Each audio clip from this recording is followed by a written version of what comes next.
Hi everybody, it's Hannah. Today I'm going to talk about L'Artisan Parfumeur's Iris de Gris, which launched last year, I think, as part of their Potager line. Now, Potager in French means vegetable garden, and all the perfumes in this collection are kind of an homage to the vegetable garden. So there's one that's based around celery, and then there's one on beets, and then this one is supposed to reference the green pea. So even though it's called Iris de Gris, it's actually supposed to be smelling a bit like green peas, which I think smell really earthy and green and kind of vegetal. So that's what this perfume is about. Now, I feel like anytime a brand has the name Iris and Gris in the title of their perfume, they're also referencing the famous perfume Iris Gris by Jacques Vath, which, you know, is kind of a unicorn, but at the time, it was made in 1946, and at that time it was supposed to have the highest concentration of orris oil in any perfume. So it was supposed to be, you know, the iris perfume to end all iris perfumes. And I don't know, I think that's kind of a bold way to go when you're labeling your perfume, especially when that perfume ends up being part of a collection that has to do with vegetables. So that's kind of interesting. But you know, the orris note, it can be powdery or it can be really earthy and kind of like soil. And I think this perfume does kind of have that going on in it in the middle of its wear. So I don't know where it started and then where it ended up, but let's smell it and then I'll talk about what it smells like. I will say that this was a really easy perfume to wear and I really did enjoy wearing it. It opens with mint notes, and the mint is paired with galbanum, and the mint is quite fresh and earthy and outdoorsy, and it really reminds me of picking fresh mint from my garden. And you know, when I'm outside doing that, I'm touching the soil, I'm in the grass, and so the opening of this perfume does have that grassy green feel to it. Galbanum is a note that is kind of like a green pea note. Like if you're shelling green peas, you could get that scent of galbanum, but galbanum also smells like grass, like cut grass, and that's really beautiful paired with that mint because it's a really nice, refreshing perfume. And like I said, it's really, really easy to wear. And I think that I would really enjoy wearing this in the summertime.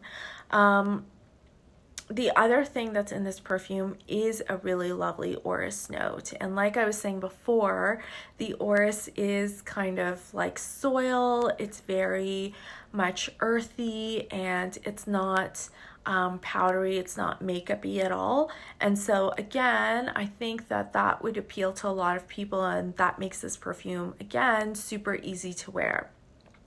The only thing I didn't like about this perfume was the dry down, because the dry down has ambroxan in it, and I think that can be kind of a difficult note to wear for me sometimes.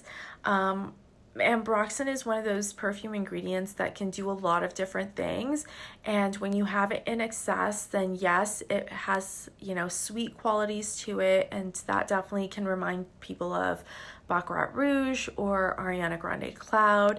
But in smaller doses, and depending on how it's used in a perfume, ambroxan can be a little bit salty and a little bit mineral and not so sweet. So depending on how many sprays of this perfume I wore, I really got different facets of that ambroxan note.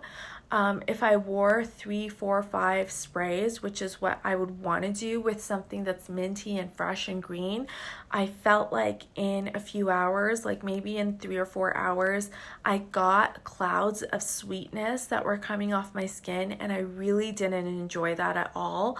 But if I wore 1 or 2 sprays, I didn't get any of that ambroxan, and mostly I just got that galbanum, the mint, a little bit of the orris, and then that was it. I didn't really get anything much more than that. And I know ambroxan is great for making perfume stick to your skin and last a lot longer. It really improves the wear time of the perfume, and a lot of people associate that with the quality of the perfume as well. But for me, on my skin, I just did not enjoy it at all. I would have liked to really wear a lot of sprays of this perfume because I don't think it wears very big, but because I knew that in a few hours I would be getting that sweet ambroxan, I really wasn't able to do that, and so I didn't enjoy that at all. I think that there's some people that are anosmic to ambroxan. If that's you, then definitely try this perfume and see if it works for you. But there's also people that are really sensitive to it, and that can sometimes happen when you wear a lot of something. Your nose just becomes used to smelling it, and then that's all you can smell. It's like you can pick it out immediately and you don't enjoy it at all. And so if you fall into that camp, I would say, you know, if you try this perfume, if you have it, if you sample it, just be wary of how much you wear, because I find that as soon as it warms up on my skin, I just get lots of ambroxan and I can sense that sweetness around me. And that's not really what I wanted when I wore this perfume. I wanted that freshness and the greenness, and I wanted to be in a garden and with vegetables and grass, and you know, I wanted it to be summertime, and that ambroxan was getting in the way of that. So didn't like the dry down, but I loved the opening. I just really enjoy galbanum perfumes, and I enjoy anything that's really grassy and outdoorsy, so I really liked that aspect of this perfume. I can see why people would like it because of that. Now, if you are looking for a really good grassy green perfume, you could try Grey Flannel by Geoffrey Beene. This is the latest bottle, so it's not the older one. I don't have the older one, so I'm not sure what that smells like. This is a galbanum perfume, but that galbanum is paired with violet leaf, and it's really more of a wet feeling perfume. It's a little bit spicy also. It's almost like there's a little bit of pepper that gives it a bit of a bite, and that's also really nice. The pepper is a top note, so it doesn't last a long time, but if you're looking for something that's green and grassy, and you liked what was in this Iris de Gris, then you could try this one. And this one was from the discount shelf at my local drugstore. I think I got it for $20, and you can get it online for just as cheap these days. It's not a very, very expensive perfume if you're buying the latest bottle. So really enjoy that. I feel like this perfume kind of gets a bad rap because it reads very 70s to a lot of people, and so I totally understand that if you don't like that.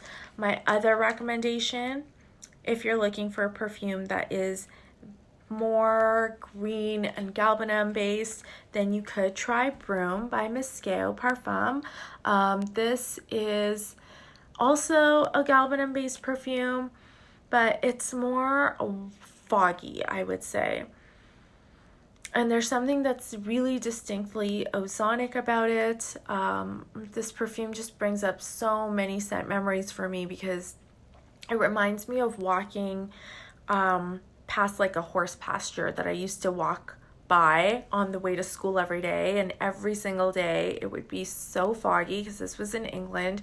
It would be so foggy, and all you could smell was the grass, and you could sense kind of that animal heat because the horses would be, you know, on the grass, and they wouldn't be moving because it would be really, really early in the morning.